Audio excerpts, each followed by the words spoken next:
There was an old, weathered house at the end of the street where an elderly woman sat every single day. Everyone called her Amma. Her eyes had grown pale, fixed forever on the rusted iron gate. She had only one son, Shahroz. Years ago, he had left for the big city, promising to earn enough to build her a palace.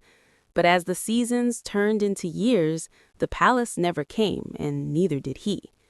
Every evening, Amma would set an extra plate of food on the small wooden table. She would cover it with a clean cloth, whispering to herself, "My boy will be hungry when he walks through that gate. He loves my handmade bread."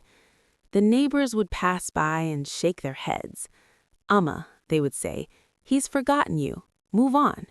But Amma would only smile, a tear tracing the deep wrinkles on her face, and reply, "A mother's heart doesn't move on, it only waits." One stormy night, the rain lashed against the shutters. Amma's health was failing, her breath heavy and shallow. Yet she refused to go inside. She wrapped her tattered shawl tighter and stared into the darkness. Suddenly, two headlights pierced the rain. A car stopped. Amma's heart leapt. Was her boy finally home? A stranger stepped out of the car, drenched and shivering. He didn't look like Shahroz. He approached the porch and handed Amma a yellowed, crumpled envelope. "Are you Shahroz's mother?" he asked softly. Amma's hands shook as she took the paper. She couldn't read, so she begged the man, "Please, son, tell me when my boy is coming home. Is he in the car?" The stranger sighed, his eyes filled with pity. He opened the letter and began to read. The words were cold. "Dear mother," the letter began, "I'm sorry.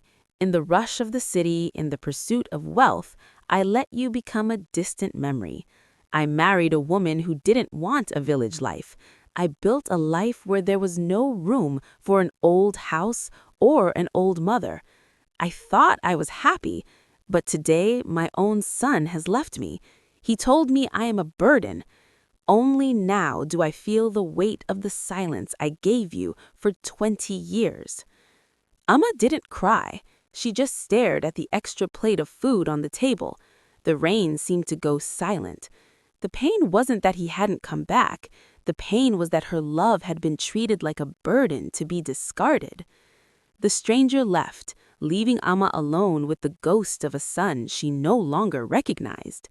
That night, she didn't eat, she didn't move. She just watched the gate.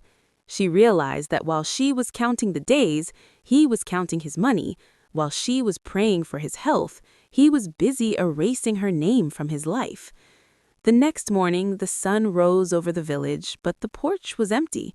For the first time in 20 years, Amma wasn't sitting in her chair. The neighbors grew worried and knocked on the door. It was unlocked. They found her sitting at the table, her head resting near the extra plate of food.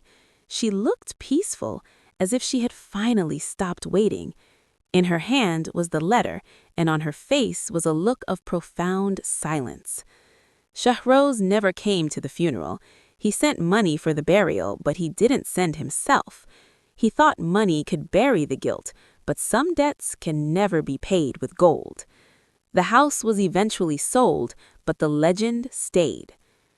My dear listeners, the story of Amma isn't just a story about one woman.